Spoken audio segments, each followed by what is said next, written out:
Plongé dans les profondeurs mystérieuses des origines du christianisme en Afrique, une religion embrassée par plus de 40% des Africains. Remontez le temps jusqu'au 1er ou au début du 2e siècle de notre ère, lorsque le christianisme a pris racine pour la première fois en Afrique du Nord. Les communautés chrétiennes de cette région étaient parmi les plus anciennes du monde, et la légende raconte que Marc, l'un des 4 évangélistes, a apporté le christianisme de Jérusalem à Alexandrie sur la côte égyptienne en 60 après Jésus-Christ.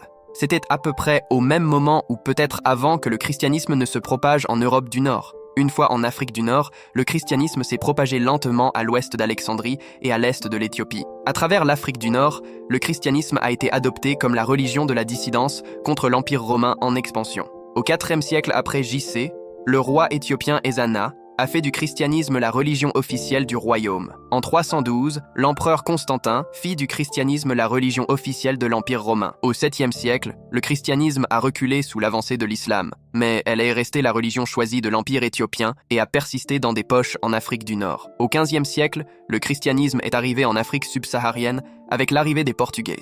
Dans le sud du continent, les Néerlandais ont fondé la Dutch Reformed Church en 1652.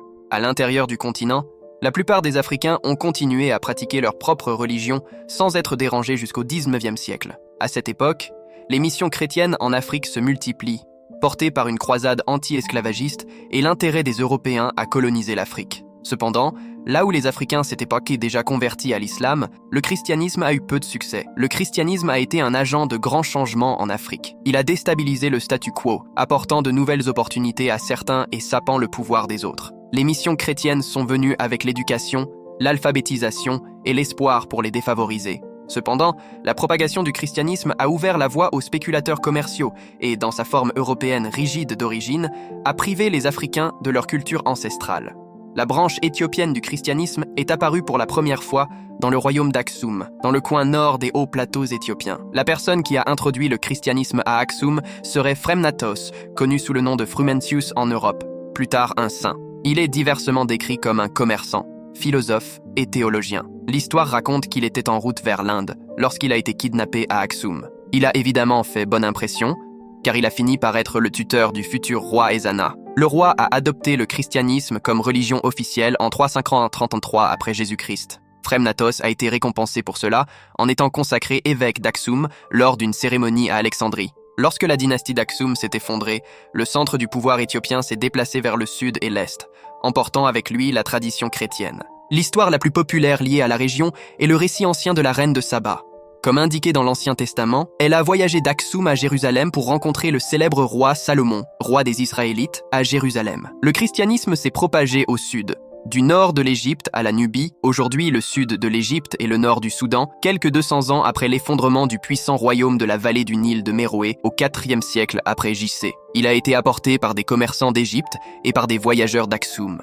Les vestiges archéologiques suggèrent que le christianisme était une religion des pauvres au départ et n'est devenu populaire que plus tard auprès de l'élite. Un missionnaire qui est venu en Nubie de Constantinople a trouvé que tout le monde connaissait bien la doctrine chrétienne en 580. Initialement, l'église nubienne s'est développée sous le contrôle de l'église copte égyptienne. Lorsque l'islam a balayé le nord du continent au 7e siècle, les dirigeants nubiens ont demandé l'aide de l'empereur chrétien à Constantinople. Les forces arabes ont fait de leur mieux pour conquérir la Nubie, mais ont été repoussées grâce à la bravoure des archers nubiens. En 1490, les premiers missionnaires sont venus en Afrique subsaharienne sous le règne du roi Nzinga de Congo, également connu sous le nom de Mani-Congo. Ils sont venus avec des artisans qui ont reconstruit la capitale du Mani-Congo en pierre à Mbanza, Congo, au nord de l'Angola moderne, et ont baptisé le roi. Le fils du roi Nzinga Afonso, né Nzinga Mbemba, a été envoyé au Portugal pour étudier et a étonné la hiérarchie catholique par son intelligence et sa piété intense. Le missionnaire franciscain, Rui d'Aguiar, écrivant au roi Manuel de Portugal à propos de la piété du Mani-Congo, roi Afonso du Congo, 25 mai 1516. Le fils d'Afonso, Henrique, est devenu par la suite le premier évêque noir africain de l'Église catholique. Mais le royaume du Congo a été ruiné par la traite des esclaves,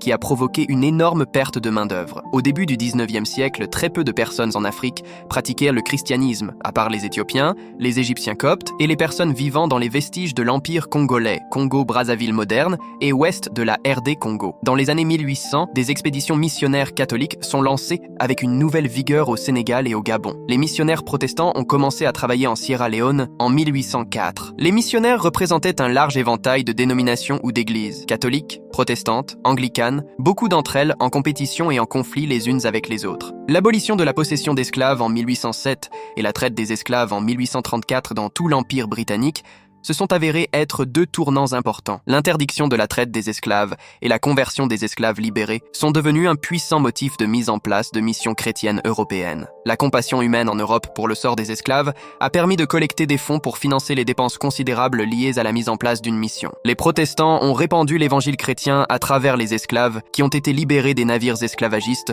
le long de la côte ouest après 1834. L'application de la doctrine chrétienne était beaucoup plus stricte qu'elle ne l'avait été au cours des siècles précédents. Le succès des programmes missionnaires chrétiens peut être lié à l'éducation qu'ils offrent. Beaucoup de gens en Afrique voulaient s'éduquer et les missionnaires ont enseigné aux Africains à lire afin qu'ils puissent comprendre la parole de Dieu. La Sierra Leone et le Libéria, deux colonies établies par des esclaves libérés, sont devenus d'importants centres de pratique chrétienne en Afrique de l'Ouest dans les années 1830. Les esclaves affranchis arrivés dans ces colonies venues d'Amérique étaient déjà chrétiens à leur arrivée. Le premier président du Libéria, J.R. Roberts, était un homme de grande piété chrétienne. Les missionnaires chrétiens savaient que si le christianisme devait prospérer, les Africains devraient être ordonnés. Samuel Adjayi Crowther était l'un des représentants africains les plus célèbres d'une église européenne, en l'occurrence l'église anglicane. Il a été le premier évêque africain de l'église anglicane, et c'était un homme formidablement compétent. Il avait été emmené comme esclave vers 1822, mais le navire négrier dans lequel il était détenu a été intercepté et emmené à Freetown. Il a été éduqué et baptisé et envoyé à Londres pour des instructions supplémentaires. Il a gardé son propre nom Adjayi, mais a également pris le nom Crowther d'un membre de la Church Missionary Society, CMS. Il a été chargé par la CMS de mettre en place la mission du Niger. La première expédition à cet effet a entraîné la mort d'un tiers du groupe, ce que Crowther a soigneusement documenté dans son journal. Il a supervisé la mise en place d'une mission à Badagry, puis à Abeokuta, tous deux dans le sud-ouest du Nigeria. Il a ensuite rencontré la reine Victoria et lui a lu la prière du Seigneur dans la langue nigériane du Yoruba, qu'elle a décrite comme douce et mélodieuse. Son travail missionnaire s'est étendu à l'extérieur de Yorubaland, dans le sud-ouest du Nigeria, en fondant une mission à Onitsha, à l'est du territoire. Il a publié de nombreux ouvrages, dont la première grammaire écrite de la langue Yoruba et la première grammaire Nupe. En 1864, contre l'opposition considérable du jaloux confrère missionnaire Henry Townsend, un autre missionnaire de la mission du Niger, Crowther fut nommé évêque de l'Afrique équatoriale occidentale, au-delà des dominions de la reine. Une génération après Samuel Crowther, un autre formidable homme d'église africain est apparu au Nigeria, le prêtre anglican, le révérend J.J. Ransom Kuti. Il a exercé son ministère au mépris des prêtres traditionnels avec une totale confiance, comme l'a clairement décrit Wole Soyinka dans son autobiographie Ake. En Afrique de l'Est, le christianisme a été soigneusement étudié par les Kabaka Mutesa, qui ont commencé à favoriser l'islam, mais se sont tournés vers le christianisme dans la vieillesse.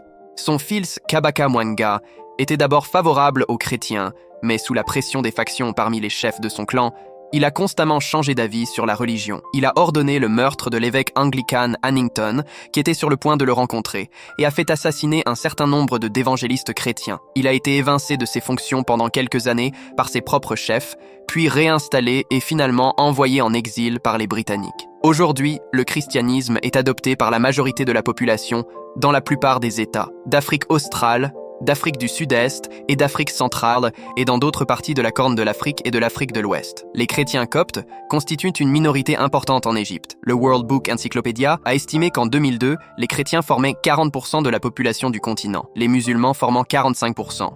En relativement peu de temps, l'Afrique est passée d'une majorité d'adeptes de religions traditionnelles indigènes à un continent à prédominance chrétienne et musulmane. Depuis 2013, les religions traditionnelles africaines sont déclarées comme religions majoritaires uniquement au Togo. Il est important de noter qu'aujourd'hui, dans la plupart des communautés chrétiennes autoproclamées d'Afrique, il existe un syncrétisme important et soutenu avec les croyances et pratiques religieuses traditionnelles africaines. De nouvelles données du Gordon Theological Seminary montrent que, pour la première fois, un plus grand nombre de chrétiens vivent en Afrique que sur tout autre continent. Les résultats montrent l'Afrique en tête avec 631 millions de résidents résidents chrétiens, l'Amérique latine en deuxième position avec 601 millions de chrétiens et l'Europe en troisième place avec 571 millions de chrétiens.